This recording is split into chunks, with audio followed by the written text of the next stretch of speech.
Bernie Sanders and Elizabeth Warren are presenting 99% the same policy choices. But when Bernie Sanders presents those policy choices, he calls them socialism. And when Elizabeth Warren presents those policy choices, she calls them capitalism. And they're the same policies. They are very fundamentally and genuinely even the same specific tax reforms, the same social programs. It's the same slate of priorities and proposed new legislation, but one of them calls it socialism and one of them calls it capitalism. So there's a problem here. So if you're going to sit here and say, well, there are failures of capitalism, yeah, of course I'm going to agree with you. I'd be an idiot not to. I lived under a lot of those failures. But it's not fair when I say, hey, your system failed to address this or failed to do this, for you to point and go, well, these are still some problems under capitalism. Sure, but we're not having everybody in the state of Arkansas or Texas die because of some famine and then killing people when they try to escape the country. Somebody finds out about it, right? One, there's a difference in scale. And two, I'm not claiming that capitalism on its own in the purest, most libertarian pipe dream system will fix all of these problems. Capitalism needs to be heavily regulated. The profit interest doesn't always work in the public favor. But I don't think you can just say, well, because there are problems with capitalism, let's try central planning, when central planning has not effectively worked for any economy ever. The difference is we have to be a little bit more honest when we look at why certain people die or why certain things happen under economic systems. So in the United States, when somebody goes to the hospital and they can't afford to get some test to screen for cancer and then they later die of it because they didn't catch it early enough, this is a failure of capitalism. We have the resources. They're literally right there and the person can't access it. Okay? That is 100% a failure of capitalism.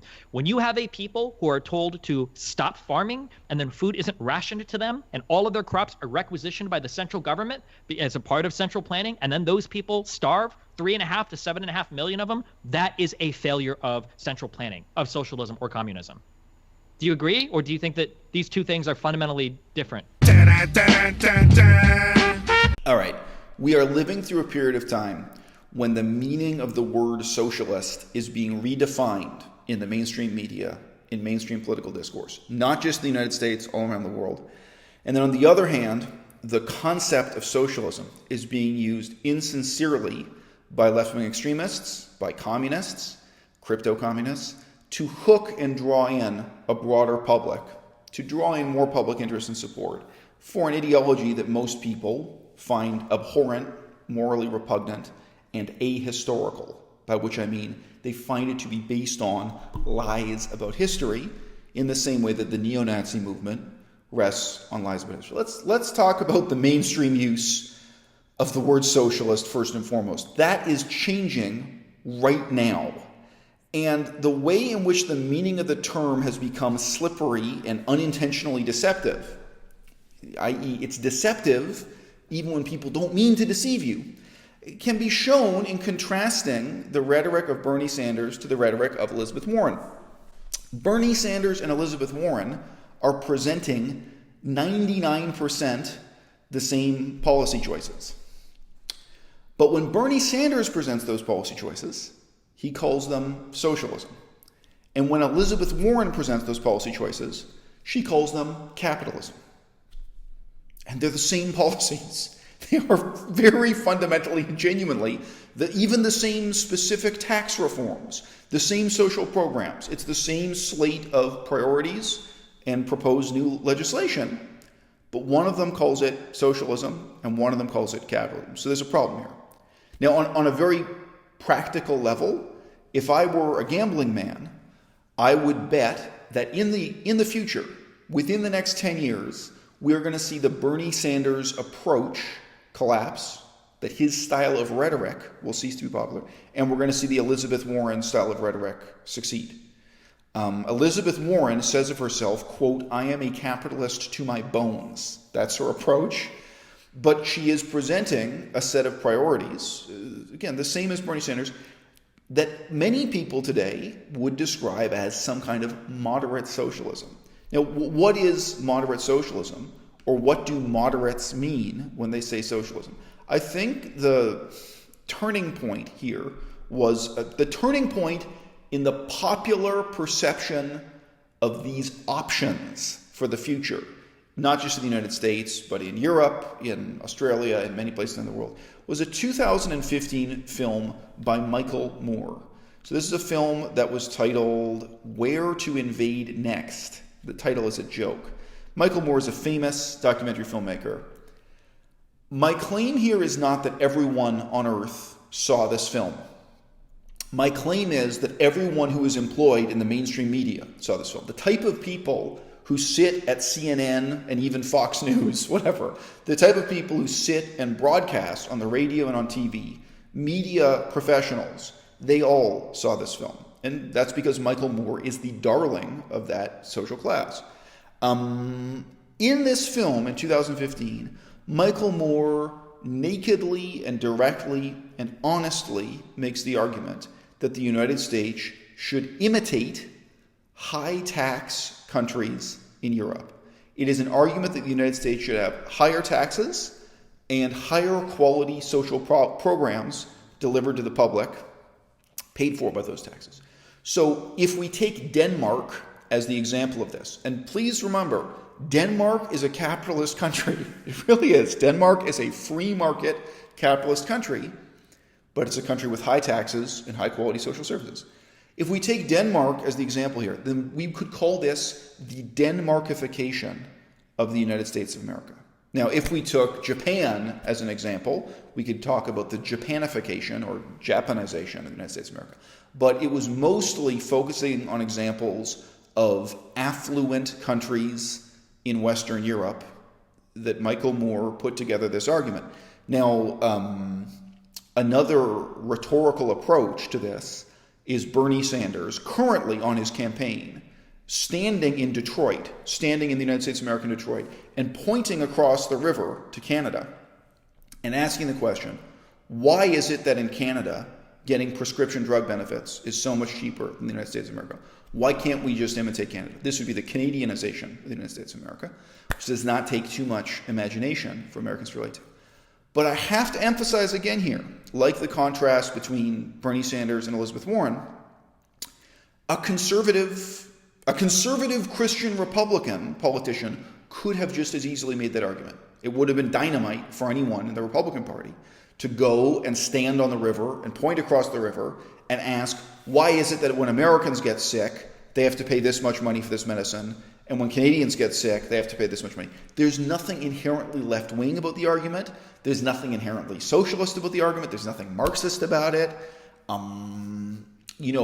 This is a concern that could be expressed by conservatives. I even can say it should be expressed by conservatives. In the same way, when Bernie Sanders points the finger at China and points the finger at Mexico, Bernie Sanders openly uses the rhetoric of saying China and Mexico are stealing American jobs. That is paleo-conservative. That is the definition of conservative in terms of the last 50 years. His whole policy position on imports, protectionism, trade, and even migration, both legal and illegal immigration, Bernie Sanders is in effect a conservative. Now, of course, Bernie Sanders takes these policies and packages them and presents them to the public as socialist.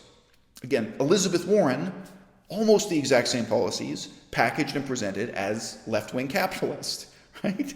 So we have a problem here. The fundamental problem is that since the breakdown of neoliberalism, almost all of these terms have been bending to the point of breaking. It's becoming almost meaningless. It's like we're going down a highway and the meanings of the signs on the side of the highway, there are signposts, and the signposts use words that once had a very clear and simple meaning. But today they have to have a footnote and a paragraph of text to let you know what these words really mean. Right now, what does socialist really mean? The discourse in the United States of America that's now influencing the whole world is a form of moderate socialism that really means capitalism with very high taxes and very high quality benefits provided to the public with those taxes. That's what it means. And really, historically, that's not the meaning of socialist. Even economically, it's not the meaning of socialist. And Bernie Sanders himself will openly say he does not support the government taking over ownership of private enterprise. His definition of socialism is not about public ownership of the means of production, say state subordination of the free market. That's not what socialism is for him. And that's why exactly the same policies that he presents as socialist can be presented by Elizabeth Warren as capitalist. Woo! I'm tempted to end the video there, but here's the problem. We also lived through a period of time when this mainstream use of the word socialist is being cynically employed by people on the far left, by crypto-communists, who want to create more sympathy for communism through the overly vague and misleading use of socialism. And two, there are communists who are actively trying to recruit new members and supporters and followers through a series of stages of first saying, oh, well, do you agree with socialism as defined by Bernie Sanders? And then asking, oh, can we get you to agree with anti-capitalism, with blaming capitalism for this other problem? Oh, now step three is, can we get you to participate in making excuses for the historical failures of Lenin, Stalin, Mao Zedong? Can we start to get you to participate in a kind of ahistorical revisionist history? And now can we fully radicalize you? That is going on at exactly the same time, and that is, to me, profoundly disturbing, immoral, and really sickening. And it's basically, the little boy who cried wolf. They say, oh, you can't have free healthcare. That's socialism. They say, fine, I'm a socialist. And that's really what's going on with the Bernie Sanders debate right now. And I think it's amusing. And it shows that the hysterical anti-communism has kind of taken the taint off the word, or the onus off the word. People aren't afraid of the word anymore. I think that's good. But I must say that socialism is not the government spending money. It's not progressive taxation. That kind of thing goes on in every society to some degree or other. So when you say socialism, are you implying like a fully planned economy then? Now, you'd have to define what a fully planned economy means. If you ask the average American what is socialism, the answer they would probably give you is stealing money from the rich and giving it to the poor. Okay? I'm not here to defend the average American sentiments for socialism or communism. That's absurd. However, your counterpoints are just as propaganda-laden to try to say that industrialization in the Soviet Union was successful, even though these were done on the backs of massive famines that were a great showcase of the failures in central planning as a support for central planning. Famines never happen under capitalism. People never starve under. This is obscure, and then you take a couple isolated famines and make them the characterization of an entire country industrializing and becoming a superpower. This is ridiculous. That would be like me saying that the mass deaths in the U.S. Civil War prove that American capitalism doesn't work. That would be like me saying the Great Depression proves that capitalism doesn't work. That's ridiculous. You could a whole country becomes a global superpower. Invents space travel, electrifies the entire place, is building some of the biggest hydroelectric power plants in the world. People that lived in huts are suddenly living in modern apartment buildings with electricity, but none of that counts because there was a famine along the way. What's going on here in this debate from the far left perspective, the crypto-communist perspective, it's not as spontaneous as it may seem. For them, the crucial challenge is to get you in the audience, to loosen your grip on reality, to be willing to take that step from fiction into nonfiction, to make you a believer where you're willing to start participating in these lies about the tragic history of the Soviet Union, the tragic history of China under Mao Zedong, under communism, where you're willing to valorize and make excuses for some of the most despicable and notorious dictatorships in the history of the world. If they can get you to do that, they've won. And that is the sense in which they're taking the moderate use of the word socialist, and they're making it into bait on a hook. And what I see happening on the internet again and again and again is people taking that bait, and they're basically conditioning themselves to be more receptive to communist propaganda without realizing that that's what they're buying into when they take the first step of basically settling for a policy package that is no more socialist than Elizabeth Warren or the modern state of Denmark.